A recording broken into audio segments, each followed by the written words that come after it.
ওম শান্তি। Good morning. আজ 25/1/2025 মধুবন থেকে বাপদাদা বলছেন, কি মিষ্টি বাচ্চারা, চুস্ত স্টুডেন্ট হয়ে अच्छे মার্কসে যে পাশ করে পুরুষার্থ করো, সুস্থ স্টুডেন্ট নেই बनना। চুস্ত আর সুস্থ। চুস্ত মানে কি, যারা ভালো ছাত্রছাত্রী তারা টিচার যে পড়াচ্ছে, সে পড়ার যে হোমওয়ার্ক দিচ্ছে সেগুলো ঠিকমতো করে ভালো মার্কস করে নেয়। তাই চুস্ত স্টুডেন্ট হয়ে अच्छे মার্কসে পাস হওয়ার জন্য পুরুষার্থ করো। কখনো সুস্থ স্টুডেন্ট বনো না, কখনো সুস্থ স্টুডেন্ট হয়েও না। সুস্থ ওহি যে সারা দিন মিত্র সম্বন্ধীকে ইয়াদ করে, শ্রীমত পর চলে না, মনমত পরমত চলে, পরনিন্দা পরচর্চা পর সমালোচনা করে বেড়ায়, ঠিক মতো স্মরণ করে না, ঠিক মতো মুরলির পয়েন্ট ইয়াদ করে না, অমৃত বেলাও ওঠে না, দিনের বেলাও ট্রাফিক কন্ট্রোল করে না। তারা হলো চুস্ত। চুস্ত নয়, তারা হলো সুস্থ। আর চুস্ত স্টুডেন্ট বাবার প্রত্যেকটি কথাকে মেনে চলবে, বাবা যা বলছে আজ্ঞাকারী হয়ে চলবে। প্রশ্ন, সঙ্গম যুগ পর সব থেকে তকদিরবান কাকে বলা হবে?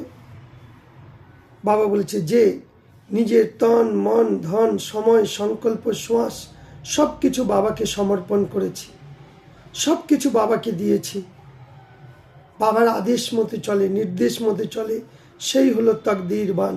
তকদিরবান মানে ভাগ্য, সে ভাগ্যশালী আত্মা।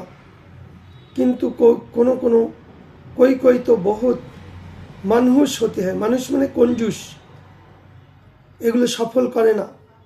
समझा जाता है তার ভাগ্যে নেই।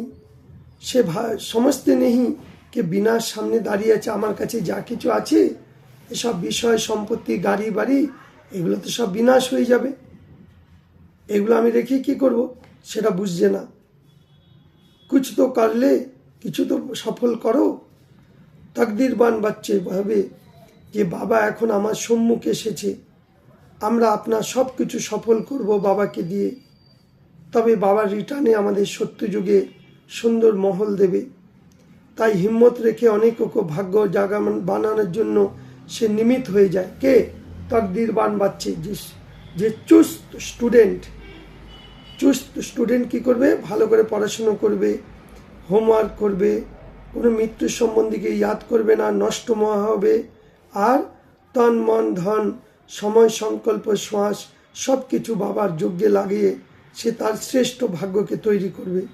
তাই বাবা বলছে, কর্মাতীত অবস্থাকে প্রাপ্ত করার জন্য এই শরীর রূপী দুমকে ভুল যাও, দেহকে ভুলে যাও, এক বাপকে সিवाय আর কোনো মৃত্যু সম্বন্ধীকে ইয়াদ করো না, এই মেহনত করো। তা মৃত্যু সম্বন্ধী থাকবো, তাদের প্রতি আমাদের কর্তব্য আছে, কর্তব্য করব, কিন্তু তাদের প্রতি মোহ রাখবো না যে এর সাথেই খাবো, এর সাথেই চলবে, এ না হলে চলবে না। তাহলে কি হবে? অ্যাটাচমেন্ট হয়ে যাবে। তাহলে বুদ্ধি কোন দিকে যাবে? বাবার দিকে যাবে না। কোন দিকে গেল? সেই আত্মীয় স্বজন ওদিকেই চলে গেল। এই জন্য বাবা বলেছে, সব কিছুর মধ্যে থেকেও তাদেরকে আত্মা দেখো, তাদেরকে ফরিস্তা রূপে দেখো, তাদেরকে বিশেষ আত্মা রূপে দেখো। বাবা বলেছে, শ্রীমত পর খোদাই খিদমতগার বনো। খোদা মানে শিব বাবা, ঈশ্বরীয় সেবাতে বিজি থাকো। শ্রীমত পর তন মন ধন সব কিছু সফল করে ভবিষ্যতে উঁচু ভাগ্যের তৈরি করো। আজকের বরদান, কর্মভোগ রূপী পরিস্থিতি কি আকর্ষণ को भी समाप्त करने वाले সম্পূর্ণ নষ্ট মহাভব। কর্মভোগ তো সবারই আছে, কারো শারীরিক মানসিক যে কোনো দিক থেকেই হোক, কারণ এটা ঘোর কলিযুগ। আমরা 63 জন্ম ধরে অনেক অকাজ কুকাজ করেছি, পাপ কাজ করেছি, তাই সেই ভোগগুলো তো হবেই। কিন্তু সেই ভোগগুলো কি করে কাটাচ্ছি? কর্মযোগের দ্বারা।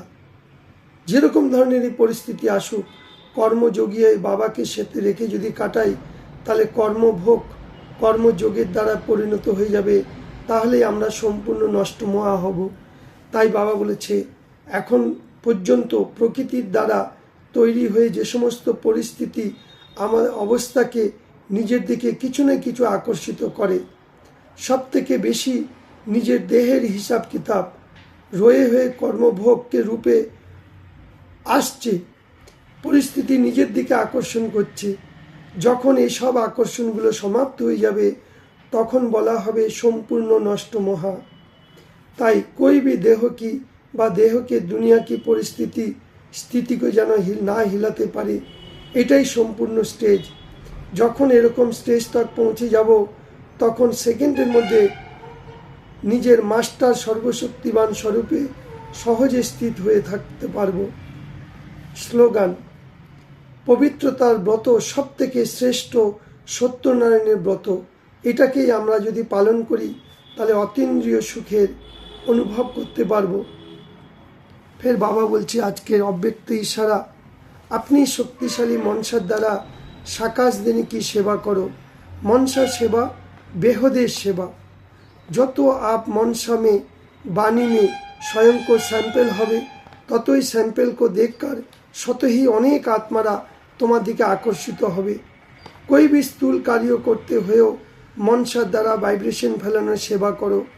যেমন কোনো বিজনেসম্যান है तो স্বপ্নের মধ্যেও अपना बिजनेस देखे ना, এই রকম आपका काम है विश्व कल्याण करा, यही आपका ऑक्यूपेशन।